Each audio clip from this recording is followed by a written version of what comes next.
America Israel தாக்குதலுக்கு பதிலடியாக அமெரிக்க ஆதரவு உள்ள மேற்காசிய நாடுகள் மீது ஈரான் குறிவைத்து தாக்குதல் நடத்துகிறது. கூடுதல் தகவல்களை தருகிறார் எமது செய்தியாளர் ராஜகுமரன். முழு விவரங்கள் என்ன? இஸ்ரேல் மற்றும் அமெரிக்காவினுடைய தாக்குதலுக்கு எதிராக ஈரான் அமெரிக்க படைத்தளங்கள் அமைக்கப்பட்டிருக்கக்கூடிய பகுதிகளை குறிவைத்திருக்கின்றது. கிட்டத்தட்ட 27 இடங்களிலே அமெரிக்கா அமைத்திருக்கக்கூடிய கடற்படை சார்ந்த வான்படை சார்ந்த படைநிலைகளை எல்லாம் குறிவைத்து இஸ்ரேலுக்கு எதிராக அமெரிக்காவிற்கு எதிராக ஈரான் தாக்குதல் நடத்தி வரக்கூடிய நிலையில்தான் அந்த ஐக்கிய அரபு அமீரகம் ஈரானுக்கு எதிராக கடுமையான கண்டனத்தை தெரிவித்திருக்கின்றது. சண்டை என்பது இஸ்ரேலுக்கும் அமெரிக்காவிற்கும் சண்டை, உங்களுடைய சண்டை இஸ்ரேல் மற்றும் அமெரிக்காவுடனானது. அப்படி இருக்கும் பொழுது எங்களுடைய நாட்டு எல்லைக்குள் தாக்குதல் நடத்துவது ஏன் என்ற ஒரு கேள்வியை முன்வைத்திருக்கின்றார்கள்.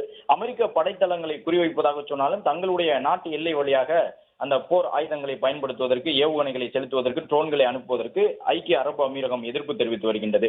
அந்த அடிப்படையில் தான் ஈரானில் இருந்து ஏவப்படக்கூடிய ஏவுகணைகள், பல்வேறு ட்ரோன்கள் உள்ளிட்டவை எல்லாம் வானிலையை இடைமறித்து அழிக்கப்படுகின்றன. அது தொடர்பான காணொலிகள் தொடர்ச்சியாக வெளியாகி வருகின்றது.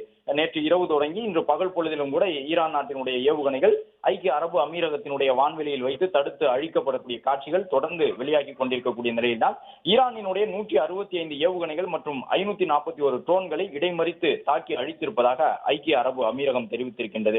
அது மட்டுமல்லாமல் ஈரான் இதுவரை அமெரிக்காவினுடைய படை தளங்களை மட்டுமே குறிவைப்பதாக சொல்லி வந்தாலும் மக்களுடைய வசிப்பிடங்களையும் ஈரான் குறிவைத்து வருகின்றது என்கின்ற ஒரு குற்றச்சாட்டையும் ஐக்கிய அரபு அமீரகம் முன்வைத்து ஈரானினுடைய நிலைப்பாட்டுக்கும் அது எடுத்து வரக்கூடிய இந்த தாக்குதல் நடவடிக்கைக்கும் தன்னுடைய கண்டனத்தை தெரிவித்துக் கொள்வதாக பதிவு செய்திருக்கின்றது.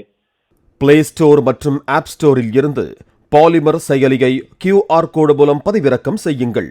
செய்திகளை உடனுக்குடன் பெறுங்கள்.